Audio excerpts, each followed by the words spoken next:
September draws to a close. The dominant male now has more than 100 females in his harem. This record number probably has something to do with the fact that there are fewer orcas around. But orcas keep piling on the pressure. And for good reason. Female seals are about to give birth to tender pups.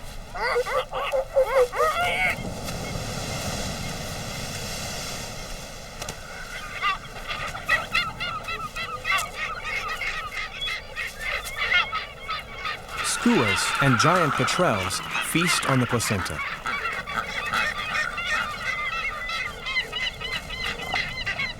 And anxious mothers make sure the placenta is all they get. The first exchange of cries between mother and baby are vital. Along with their odor, this allows them to identify each other in the colony. With its eyes barely open, baby seals feed off the richest milk of any mammal in the world. It contains 10 times more fat and calories than cow's milk. Pups put on 4 times their weight in only 3 weeks. After that, mother's job is done. The dominant male tires of herding ever more females into his harem. Not only must he watch over them, but he must fertilize them too. This earthly paradise comes with a price: starvation. The dominant male stops eating for the entire reproductive season. He sheds 30 pounds every day for 2.5 months, surviving on his winter reserves, the 10 months spent feeding in Antarctica. Single males lie in wait for the slightest opportunity. The presence of so many females stimulates their own desire to perpetuate their genes. The dominant male cries foul. His bulbous nose amplifies the protest. The larger the nose, the greater the show of virility. It's a rude instrument of dissuasion for the legions of young pretenders. Seeing one intruder off only lets another into the harem. What a never-ending battle to stay on top. And DNA studies show the dominant male is far from being the father of all the pups.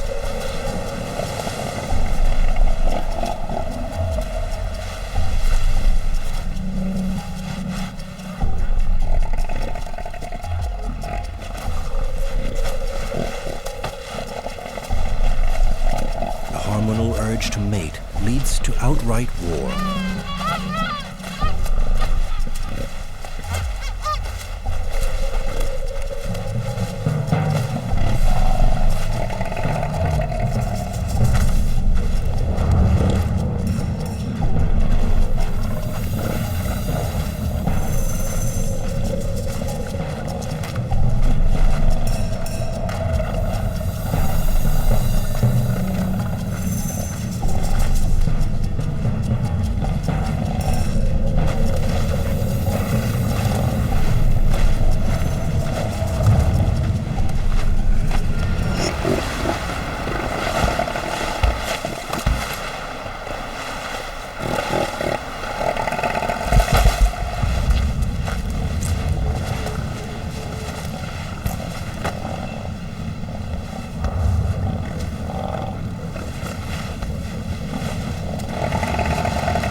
Winner takes all in a clash between titans.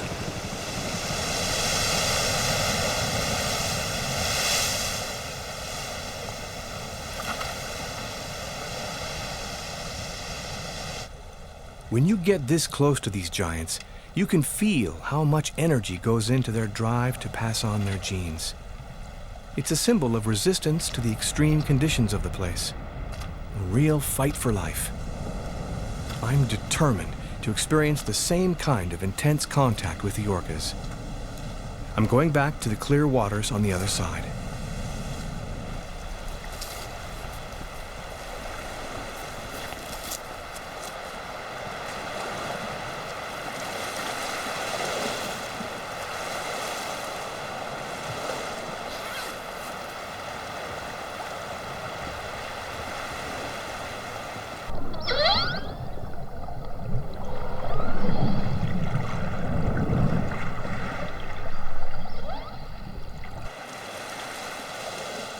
I recognize the matriarch by her imposing size, and I see in the fullness of her attention towards me great experience and certainly a knowledge of man.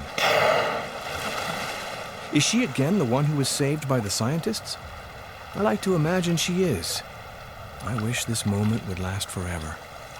I must find out more about her and her pod.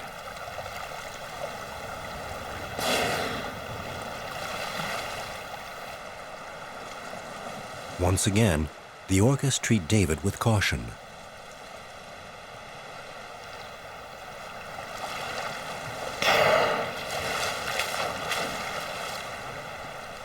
The orcas developed a complex culture because they live so long. Males live for about 50 years. Females can survive into their 80s, which explains why their society is matriarchal. Females have more experience.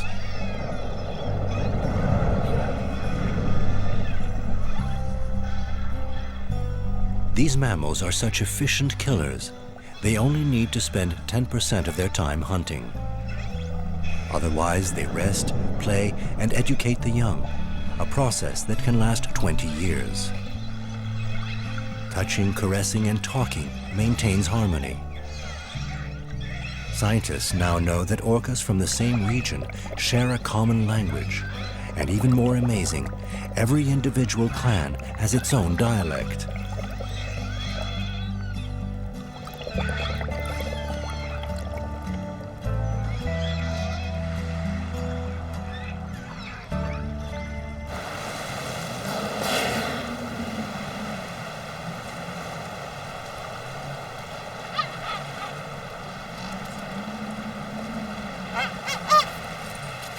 Frustrated on land, David decides it's time for a dip.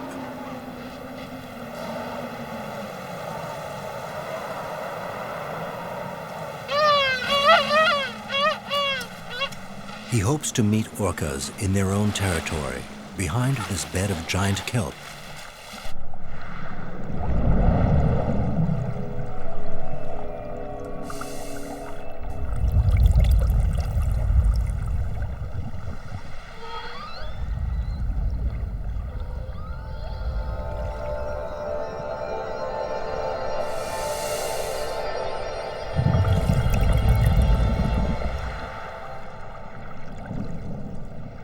Orcas never venture into these underwater forests. Solid stalks rise 120 feet from the bottom and could become a lethal trap for the orcas.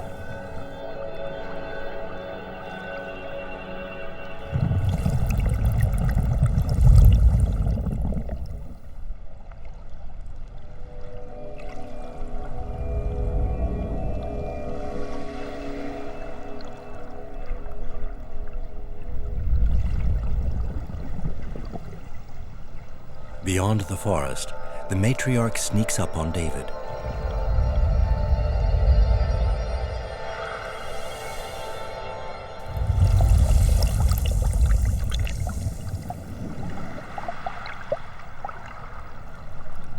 Her clicks signal her position to the others waiting in the shadows.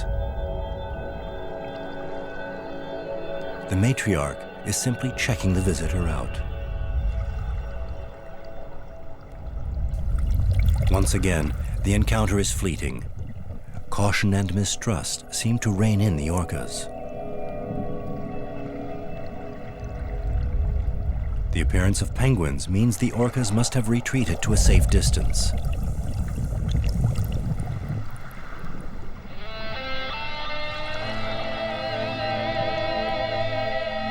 For David, their grace and agility are well worth staying underwater for a little longer.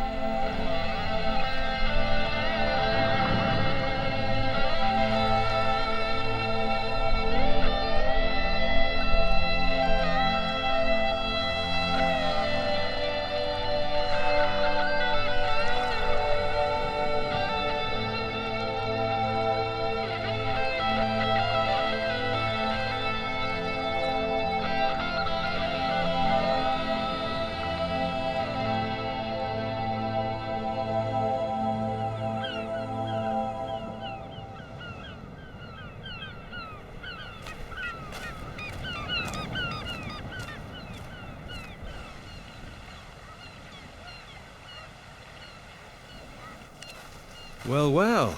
Looks like I've got a visitor.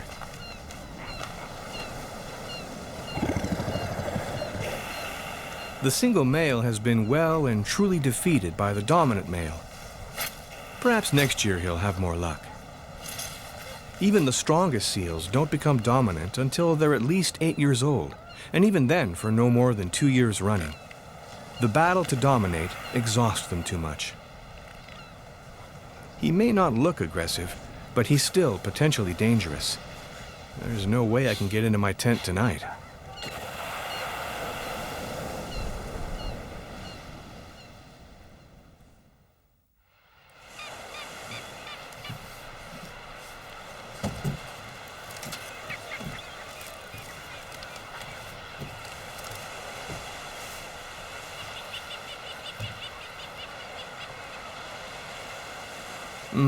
What a beautiful day for a change. It does wonders for my mood.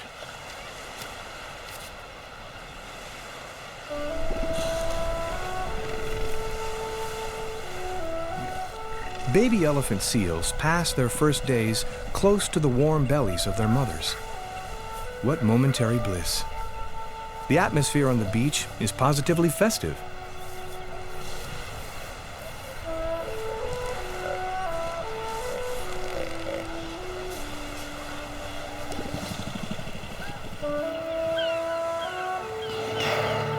Orcas also take advantage of the peace and quiet to sleep.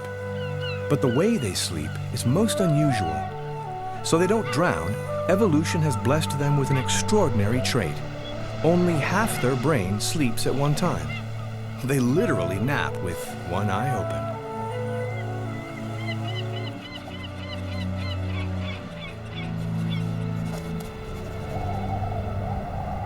No sooner has the sun come out than spring is on the back burner again.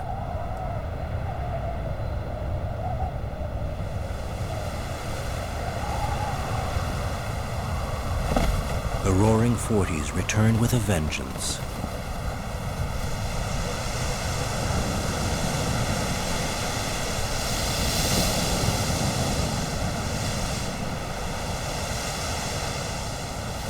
Wisely, the orcas move away from shore.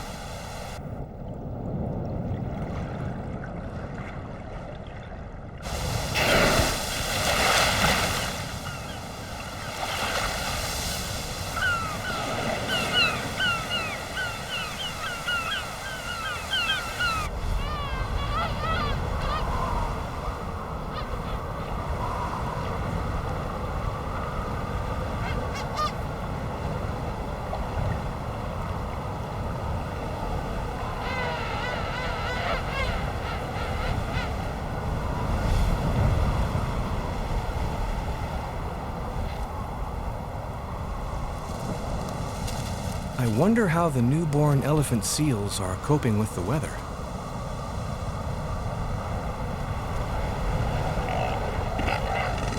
The pups keep on suckling as though nothing was wrong.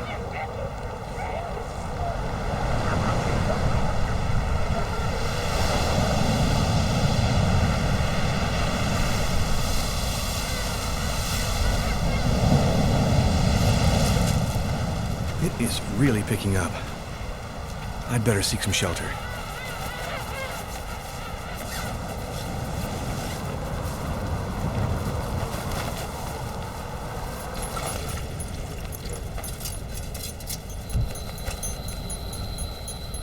Filming in these conditions leaves me paralyzed with cold.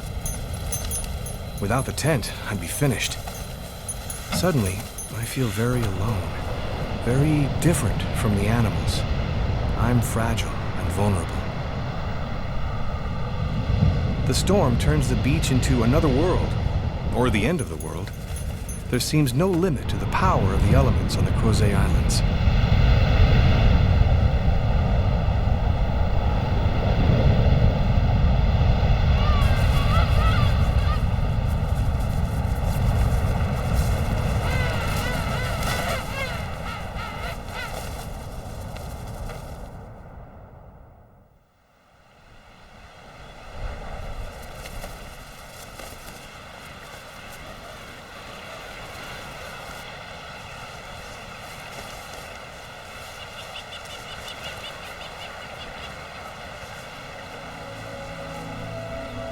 I've spent the night terrified by the thought my tent would blow away. By mid-October, the first female elephant seals to have arrived from the Antarctic are now ready to return. After nursing their pups for 3 weeks, they're pregnant again and will give birth here in a year's time. This one is ready to leave, but her pup isn't.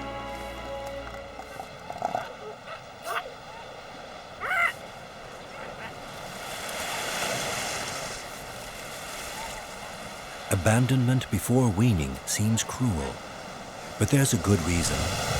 Mother no longer has the reserves to continue producing milk, though she might return after putting on weight. But time is not on her side. She's exhausted and vulnerable.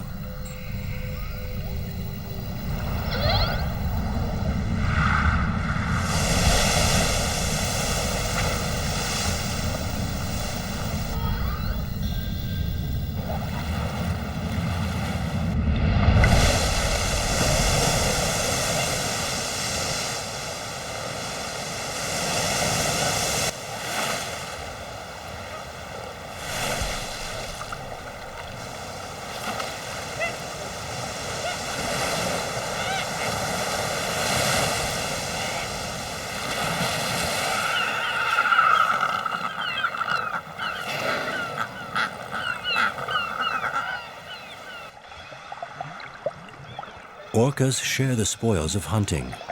Solidarity within the group is a cardinal virtue.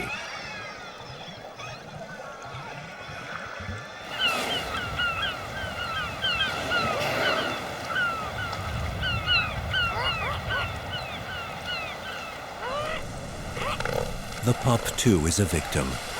How will it survive without its mother?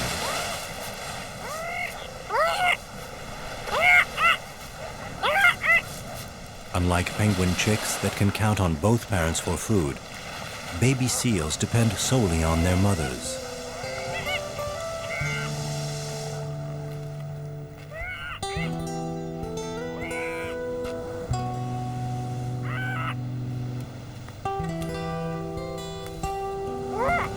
Weak and skinny, the orphaned barely has a chance, even against a bird. It must find another mother.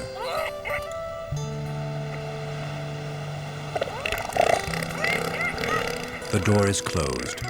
Female seals cannot afford to feed 2 pups at once. And other pups also insist on exclusive rights to their mothers.